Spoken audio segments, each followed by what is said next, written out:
Hello, Bob Frankel. Nice to Hello. meet you on the internet again, and welcome to the show. Thanks for having me. Pleasure. And so you work for a very interesting hemp t-shirt brand called Young Maven, and I'm very fascinated by Young Maven. I know Rob, the founder. You and I have met a bunch of times at the trade show circuits, and I think what you guys are doing are really fantastic. So for folks out there who don't know about Young Maven, do you want to give us a bit of a rundown on the brand? Yeah, I mean, we're just, we've been around for, this is our 15th year, and we're a lifestyle apparel brand that focuses on hemp and organic cotton. And we also make everything in the U.S., in Los Angeles. So, we focus on getting people into comfortable clothes. And we started, mostly a tops company, but we do have some bottoms as well. And the line's been expanding quite a bit over the last couple of seasons. And it's really doing quite well. Right on. Now, I know the brand's been a real big advocate for hemp as a material, especially in the US. I know that Rob had a brand before Young Maven called Monastash, and that was a very hemp-focused brand also. Why hemp? Well, Rob and I kind of came to it through similar ways. I think we were both introduced to the idea of industrial hemp when we were in college. And a lot of it back then had to do with, hemp being used as a resource to make paper products and things like that to, promote the use of that as opposed to cutting down, trees and old growth to make paper products and wood products. In the Pacific Northwest where we live, it doesn't take a long drive to get out to a point where you just see, clear cuts. And so, hemp is a renewable resource that can grow, relatively quickly in, 90 to 120 days. And it seemed like a really good opportunity to use something renewable, such as industrial hemp, than it did, using wood pulp. So, and then, there was also all of these other elements to it, clothing and biomass and hempcrete and all. Hemp in the early 90s kind of reemerged as this possible, wonder plant that could solve a lot of issues. And it was at a time when, hemp was not legal in the United States. And, so there was a certain taboo to it, I think, as well. And so let's talk about that. Yeah. I know that hemp has had a PR problem in modern history, and it's got a lot to do with its confusion with the marijuana plant with THC in it. Tell me about why it was banned and how long it's taken to lift that. Yeah. Well, industrial hemp was lumped in with marijuana, and the Marijuana Tax Act passed in 1937. And so along with that, went industrial hemp as well. And then during World War II, they lifted that, and there were hemp crops that were grown all the way into the early 1950s. Oh, yeah, right. And they were planting so much industrial hemp in the United States that, there were still pockets of it growing in sort of, as ditchweed in Illinois and in the South, in Kentucky and places like that. Yeah, right. So, it's a very interesting crop. There's a bunch of properties about the crop that when used as a rotation crop can be beneficial. Tell me about that. Well, it'll take a lot of toxicity out of the soil, which is one thing, and it'll also add nitrogen back into the soil. Oh, really? So it's a great, just like clover, a lot of other crops, but it's a really good, hemp as a renewable resource is, it doesn't require insecticides, chemical fertilizers like cotton does. I mean, cotton is one of the most over sprayed, crops in the United States. Right. So there's certainly a lot of fertilizer and chemical insecticides that get used in producing, a cotton T-shirt as opposed to a hemp T-shirt or a hemp T-shirt that's blended with organic cotton. Yeah, right. Have we as people been using hemp as a crop for a long time, or has it been quite recent? I would say no. I mean, as a yeah, probably for like millennia. Wow.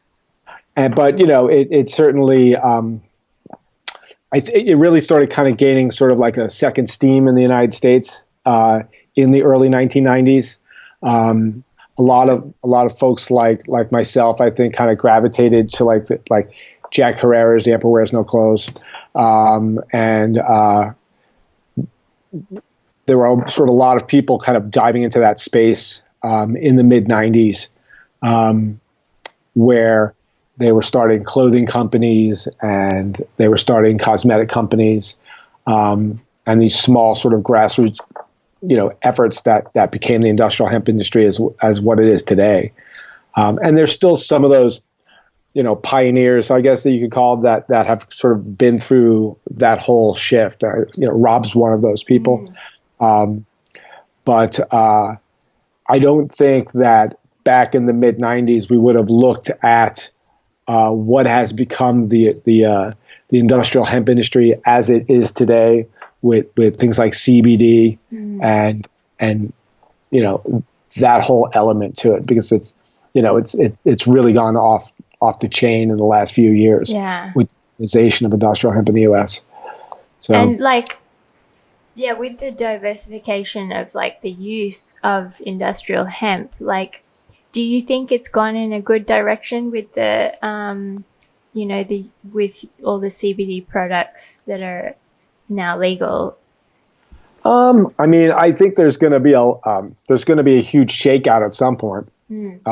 It seems there are to me so like many. oh, sorry. Yeah. It seems to me like with that new application, it's getting very confusing with marijuana again. I think it is. I mean, to a degree, especially because you have a lot of places where marijuana is legal. So there are places where you're looking at what percentage of CBD versus THC do you want in this craft marijuana that you're going to consume.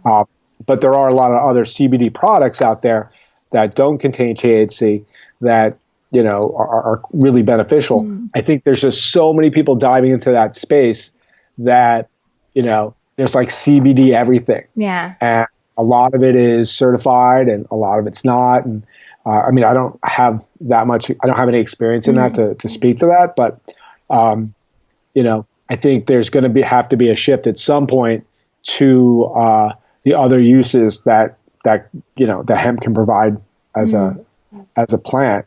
I mean, because I also think so many people grew industrial hemp without having the down chain supply of what they were going to do with all these crops. Yeah, right. And in places like in Oregon, like Southern Oregon, I know that there were a lot of acres of harvested industrial hemp that were not being processed just because there was a huge glut in the market. Yeah, right. So yeah, I mean, it's just a lot. There's a lot of things that need to be figured out. There are a lot of farmers that kind of just dove in and like, oh, this is going to save everything, and there was just so much. There were so many people planting so many acres at one time without too much supply and not enough demand. So exactly. What are some of the other applications of industrial hemp? Well, I think it depends on how you're going to grow it. Right. I mean, and there's certainly a need to have a certain element of infrastructure that doesn't quite exist in the U.S. at the moment. we don't have the ability currently in the US to take hemp fiber and turn it into commercial printing paper. Oh, right. We used to, but those mills are actually offline, and were actually dismantled and exported Right. about a decade ago. So there's that. I mean, if you started sort of ramping up some of these smaller mill towns that are looking for something to do, economically, you could have paper production. Some places could be making hempcrete for building materials. Obviously, there would be a demand for fabric, and a whole host of applications. It's just how you bring those things online and how long that's going to take to ramp that up. Yeah. It would definitely take somebody to put some serious equity in, right, to make something like that happen. And that kind of all plays in with the whole that whole debate of do we produce things like this in America, or does that all go offshore? Which is, like we've seen so many great fabric mills in America close their doors, like Cone Denim. It's true. And, a lot of things have been moved offshore. And I feel like now since the pandemic, this question of like, has America moved too much of its production offshore is like becoming a hot topic of conversation right now. Yeah. I would say we have. I mean, the U.S. as a culture has definitely done that. I mean, I remember when I was a kid and we would go to a store, and my father would point out everything that was made in the U.S. And you see that so less frequently now. And you have to search it out. You know what I mean? And that's why there's so many stores that buy our product, because they focus on American-made brands. Yeah. Let's go into that. So like, where are you making your clothes? Where does your hemp come from? Where's it made into a textile? Yeah. Well, we primarily all of our fabric comes from China. We do have some yarns that come into the States and are actually knit in Los Angeles. Right. So that also kind of like feeds into creating that sort of baseline of an infrastructure where at some point you could have more and more fabric being made in the U.S. And we do a lot of our cut and sew and dyeing in Los Angeles, and that, except with the exception of our socks and our sheets, everything else is made in the U.S. So, and that's kind of like the cornerstone of our brand. Yeah. We're kind of like the reverse of like a U.S. A T-shirt that is made offshore, where the cotton is grown in the U.S. and then shipped, somewhere else, and then comes back as another type of product. I can totally relate to that with my brand, but I think it's important for people to know that, like, China is the biggest producer of hemp in the world right now, and there are literally only 30 countries in the world that produce industrial hemp, and therefore, like, as this kind of old but quite relatively new material as a textile, it's not easy to source something all onshore, and it's a really interesting time. That's why you guys are doing so much work to kind of spread awareness about hemp. I think, I think there's a lot of brands using hemp, but I mean, if you look at it on the great scale of, how much product is made by, the fashion industry, I mean, it's like this tiny little speck. So, I mean, we are still like a very niche cottage industry in a way. Interesting. I mean, our production runs are, and this as well. I mean, our production runs are like sample runs of large manufacturers. And so, there was a time in which I used to work at Levi Strauss, and, their sample runs were like 1,000 units of one style. So, yeah, right. Yeah. So, you know, that's, you know, that Yeah. difference is just, you know, astronomical. Yeah. So, I think like it's part of the reason why I kind of started this podcast is because I wanted people to know like how diverse the spectrum of a fashion business like scale wise can be. mm-hmm. And I really feel like small businesses are really important, super important part of the economy that kind of balances large corporation. And within the fashion industry, I can only think of like one big guy, Patagonia, who I would really would be the only big corporation that I would put my money towards. And like they use hemp, they have some hemp products as well. They do, yeah. I think I heard somewhere like in the early days, Rob had a booth at a show somewhere, and the Patagonia guys came along and had a look at his gear and started making hemp products after they saw his stuff. I'd have to let him speak to that. It could have happened. Yeah, which is not uncommon, but no, like, not at all. But it's cool that, you know, there's more, you know, more people are using the material because it's such an interesting, sustainable material. Yeah, like that comes to inspiration. Like, where does the brand find inspiration for the product range? I mean, I think a lot of it comes just out of like wearing it. You know, we wear our product constantly. So we cut, you know, and so I think there's also like a comfort element to it. And we make little tweaks here and there. I think Rob does a lot of that. Like he'll try on a shirt for a couple of months and be like, you know, we could just make this a little longer. We can make this a little wider. I mean, things like our Baja tee, which they've been the cornerstone of our line since the company started. And I think he also, you know, borrows some things from the past. You know, things like I had an old, he was talking about making a pair of shorts. And he was talking about these old pair of Monastash shorts, right? And he's like, oh man, I wish I had a pair of those. And I was like, I actually have a pair of those. And he was like, what? Oh my God, you got to send them to me. So, you know, so we made a run of these shorts, you know, basically based on a style that he had made, you know, like 20 years ago. Nice. So it was, you know what I mean? It had come full circle. Yeah, that's fun. And so, yeah. That's so there's sorry, you go ahead. No, I mean, there's stuff like that. Yeah.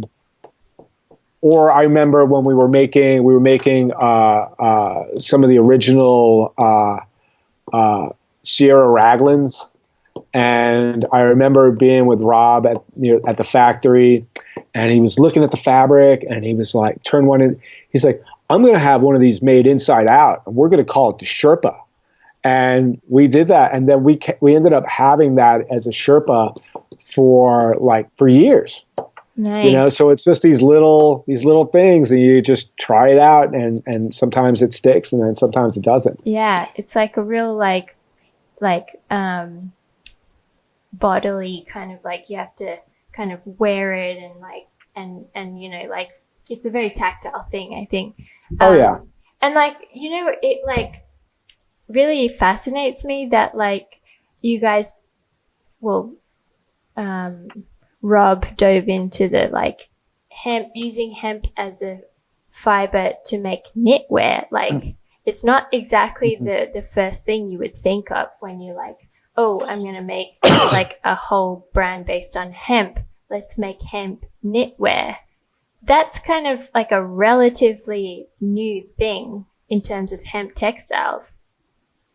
I mean, I think that, you know, there has always been some T-shirt lines and some knitwear lines, and I think you know, he kind of, and a lot of that fabric is developed over time. I mean, when he first got into this, and like when I first started kind of getting into this a little bit, and I had a store, and that's how I met him. I mean, some of the stuff was just awful. Yeah, it was. I can imagine. There's a couple of companies we used to work with, and you would get the product at the store. And my brother and I used to say, those guys make the best samples, because you would see these samples and then the product would show up and it was just awful. And it was like, okay, there's like a learning curve to this. Yeah, you're going to need to wash that like 50 times before you can really wear it. Yeah. But there was also a strength element to it and a real staying power element to some of it. But yeah, no, I totally understand. I mean, there were a lot of muslins and tight weave fabrics that were not jersey weight. And that's definitely changed quite a bit over the years. When we started, kind of moving into some of the lighter weight 5 ounces and things like that, there was definitely much more of a comfort level to it and like an airy feel to it, as opposed to that standard 7 ounce, Baja. That's a great t-shirt and it's tough as nails, but in the middle of August might not be your go-to shirt when it's hot. Yeah. Or humid. Especially also because you cater to both men and women.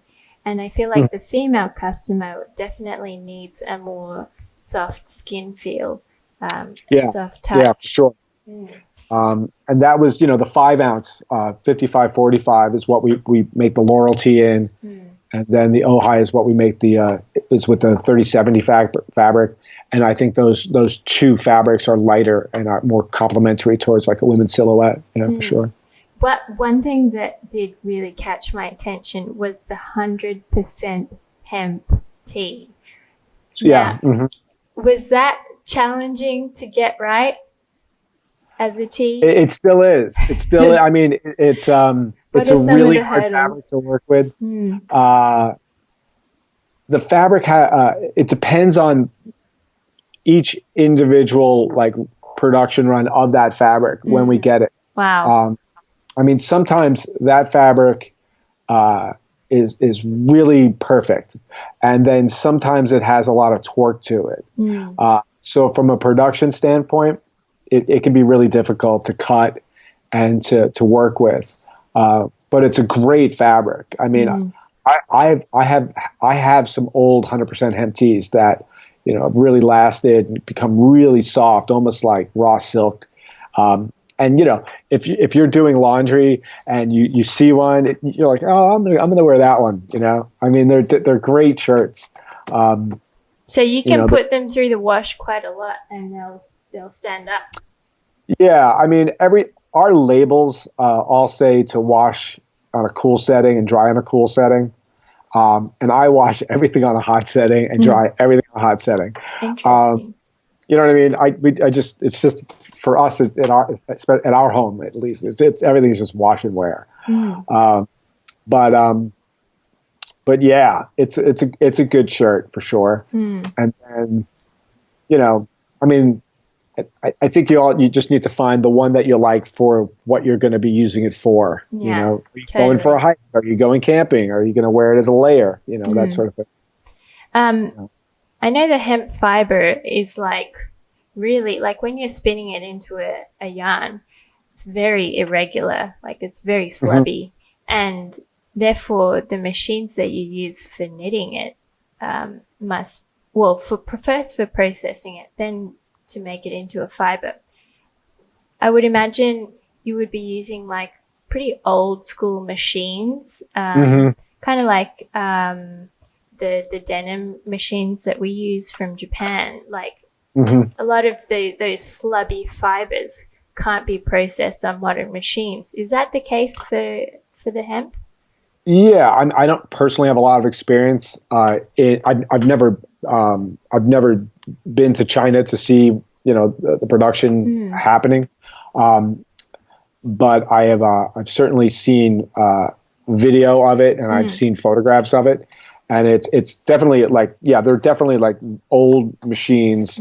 Some are probably from the 50s, I would say, and have been used, it seems like forever. You see you see all these sort of the sense of all these strands coming in and then getting knit together.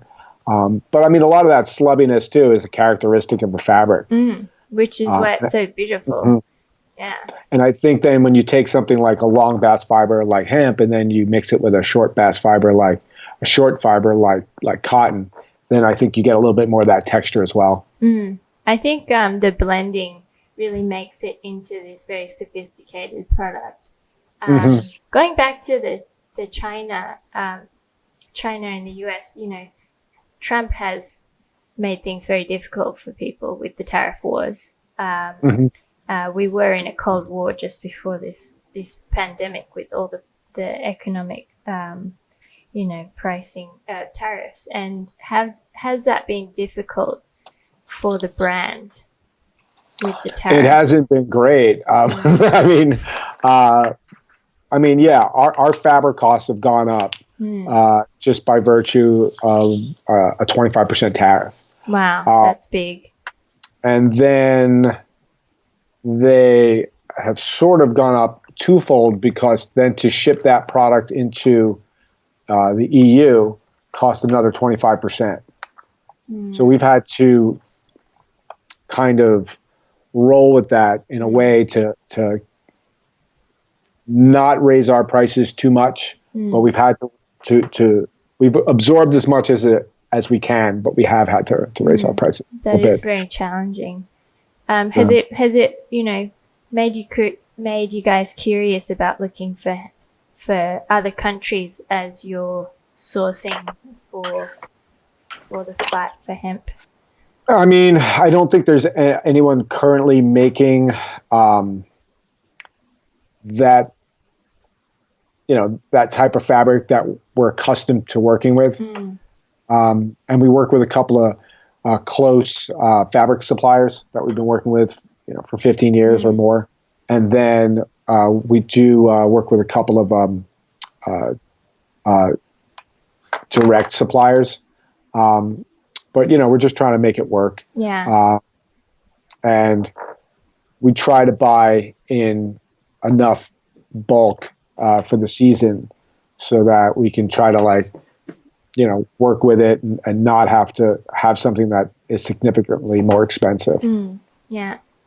So. But it's been interesting. So like a couple of weeks ago, I was speaking to a writer called her name's Yumiko Sakuma, and she's a Japanese American writer, and she recently published a book called Let's Talk About Marijuana in Japan, which was pretty controversial because in Japan it's completely taboo to start with culturally, and then you're not allowed to advocate for marijuana in Japan.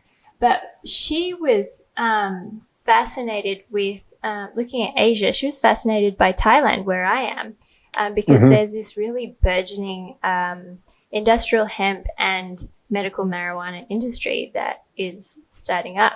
I myself have been using hemp fabrics grown and woven in Thailand for the last couple of years. But I did come across a great knitting factory that are knitting very interesting hemp, pure hemp and hemp blend fabrics.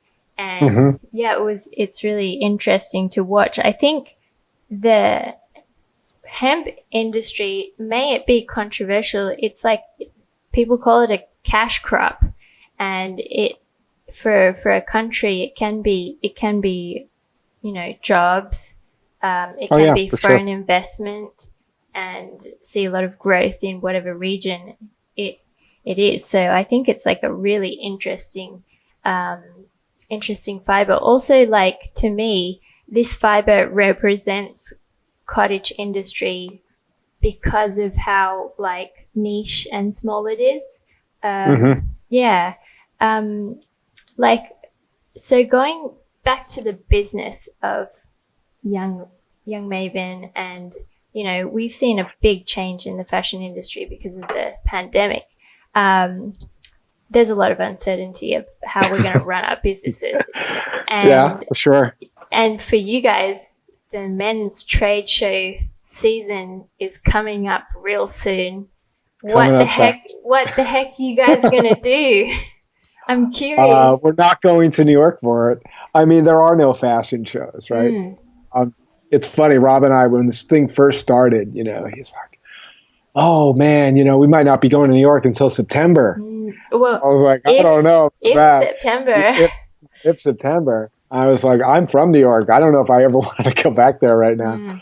I mean, I've been at home for, next week will be 10 weeks at home. Just, you know, just like you've been. And it definitely changes your focus. I mean, I know that the trade shows are trying to move to a bit of like an online portal. So that'll be interesting to see how that plays out. We had been talking about, you know, with so many people having Zoom calls and sort of video chats and conferences and stuff like that. We're actually setting up a trade show booth in our warehouse. And we're going to be showing our line in sort of a virtual way. And we've already been working with, you know, Brand Boom and things like that to show a digital line in a way that has allowed, you know, stores who don't go to the trade shows to buy into the line. You know, like we used to go to New York, and then we also used to go to Vegas, and we stopped going to Las Vegas, and we stopped doing shows in Los Angeles for the most part. So, I mean, we were really just doing like the New York men's and women's show twice a year. And so if you didn't make it to those shows, you had to either buy off the line sheet or, you know, check it out via Brand Boom. And I think there's just going to have to be a little bit more of that going on. Yeah. The way we kind of see it is that, you know, they might look at the digital line sheet and they might just kind of do a pull. And then for an appointment, we could have some of those pieces put on the side that we could show in a more detailed way, you know, by video, but have it try to be like a trade show appointment. Yeah. You know, a half hour, 45-minute appointment, just like, you know, and it'll actually be a little bit more interesting because, I mean, you've done the shows, and then when you're showing the line, and then you have somebody else come and see you, all of a sudden every store shows up at the same time. Yeah. There won't be as much of that. Yeah. You'll be showing the line to 3 different stores at the same time. And then it'll be, I mean, they'll have a little bit more of a curated experience, but it won't be as hands-on. Yeah. Because the experience that we were all accustomed to in doing these shows, like the man-women show, are going to be a thing of the past. Yeah. At least for the time being. I mean, it doesn't seem like it's going to work out to have people from all over the world get on planes, go to a place, and have nothing but non-social distancing activities. Yeah.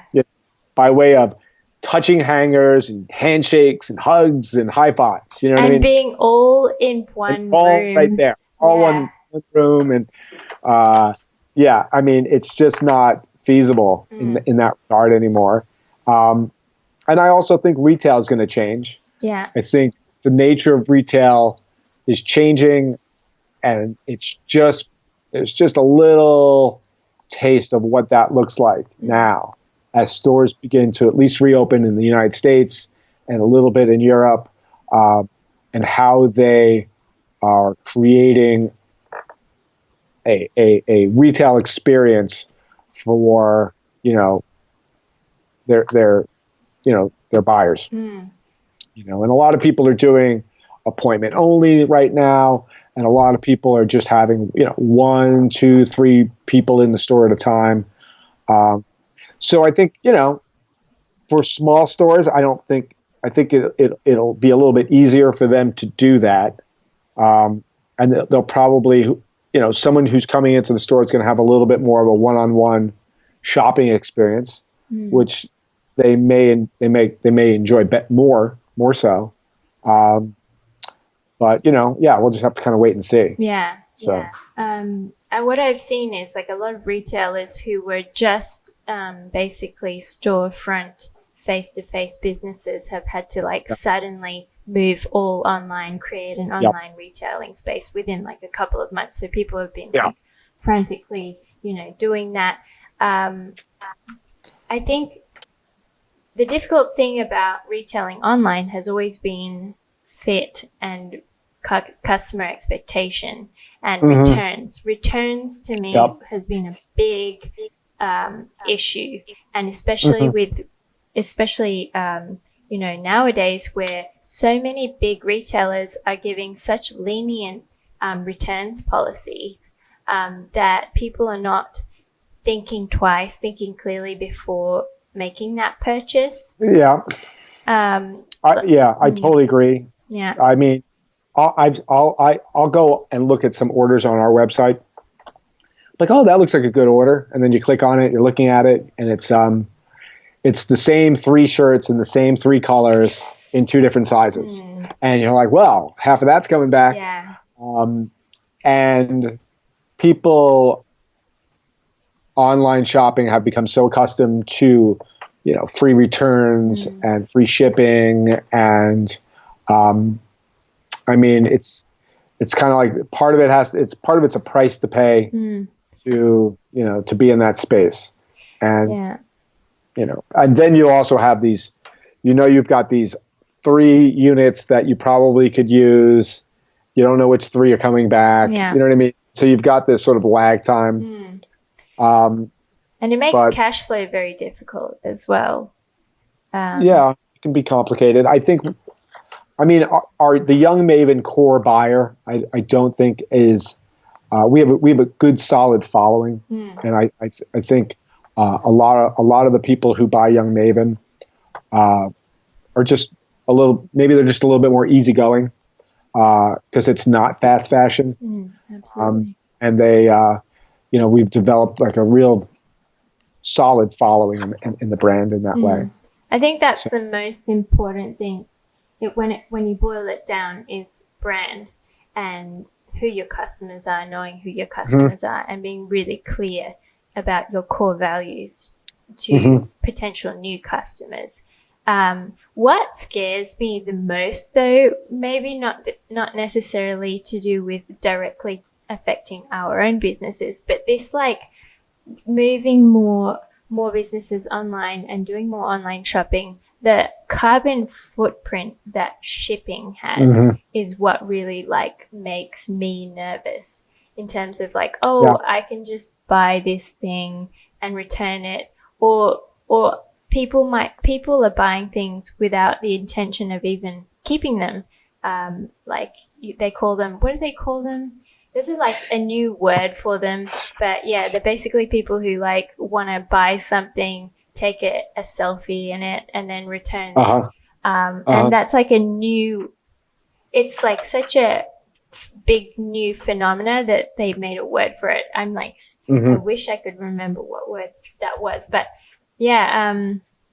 Do you have any thoughts on how one can make this a bit more sustainable? Let me just say first, one thing that I really liked when I went to your website was that a little pop-up message came up to say that I was shopping from Thailand, and there was a bit of a rundown of you maybe charged the VAT and blah, blah. It kind of mapped out what to expect when ordering from your site. That was interesting. We do. I mean, we're shipping a lot more international orders. And then we also, we do try very hard to steer people to the stores that carry our product. Yeah. Because they're our retail partners, and they're kind of like our, if that's the best place to go and try something on, then you're supporting a local business. Totally. But people do live in places that where that's not possible, and and yeah, that was an app that we had just recently launched that has made it a little bit more possible to have real-time shipping information.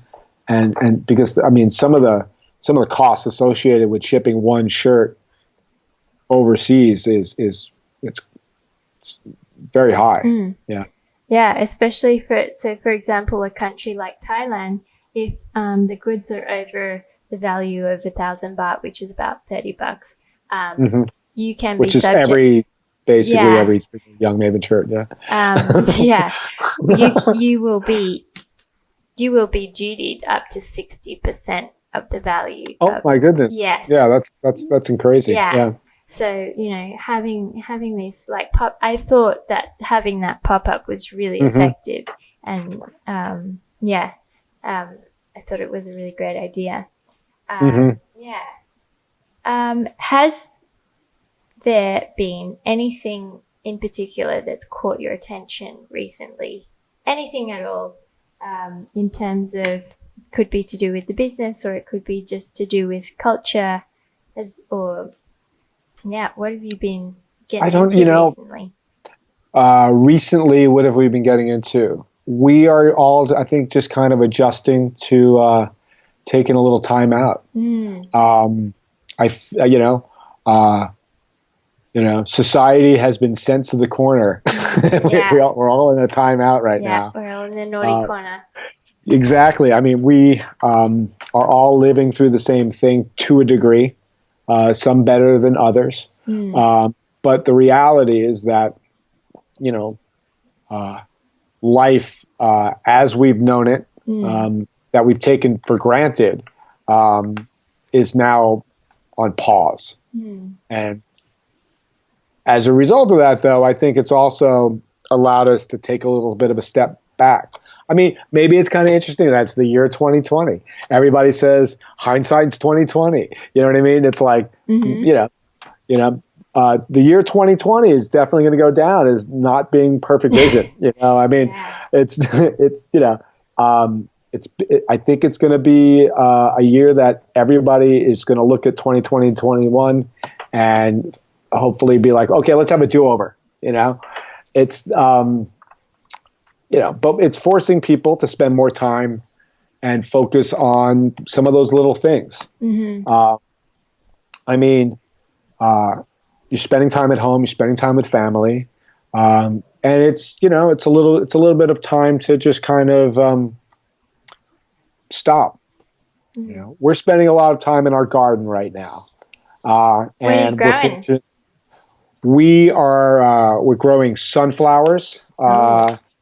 And we're growing tomatoes, all from seed, and basil, and kale, and leeks, and salads, and things like that. And part of it has just been, some of the nurseries are closed, and we had gone early on before things really went into lockdown in Portland, and bought a bunch of seeds. Or we'll make a very, targeted strike effort to go out there and get something if we need it. But it's not like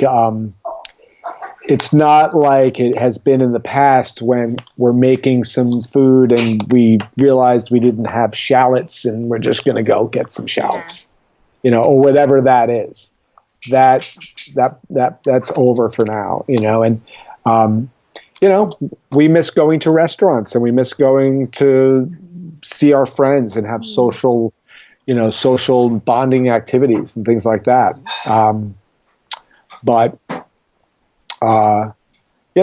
It's a wake up call. So make the best of what you can. Yeah. I mean, we've been cooking bread like everybody else on the internet, But we're also very busy. My wife and I work from home, and we don't have that. I see these people on the internet who are doing like sourdough starters, and it takes you've got to go and like track this thing like every hour or half hour. You know what I mean? I don't have time for that. I don't really have any more time to do anything than what I used to, except for on the weekends. We're spending more time at home and less time going places And we're also spending. We're not shopping in the same way. We're trying to bring. We're trying to focus our meals out a little bit more, perhaps, and trying to grow more of our food. Everybody's doing it. Everybody's a little victory garden right now. Yeah, a little wartime garden. Exactly. Yeah. Well, thank you so much for your time, Bob. That was Thank you. It was a pleasure. Yeah, it was really fun. And I hope that your garden brings you many plentiful things. And I don't know when we're going to see each other in real life again. Yeah, we'll just have to figure that out. Yeah, absolutely. Yeah. But keep in touch about how the new format of the trade show goes. Oh, by the way, are you going to actually do any of those online trade shows that the main shows are trying to promote? I think we're going to be doing the man-women one. Okay. They're going to be launching a new platform.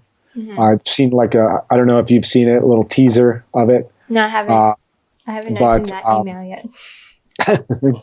yet. We should. But I think it could be interesting in a nice way of connecting buyers and sellers in a virtual space. And I think it's going to be a lot of the same buyers and same sellers. So it could be a good way to connect. Yeah. I think they're also trying to put a little nice social element to it. Right. But it's certainly not going to be like an in-person trade show. For folks out there who want to check out Young Maven, how do they do that? They can go to youngmaven.com. Okay. And yeah. All right. Thanks awesome. a lot. Bye, Good to chat. Good to Speak chat. soon.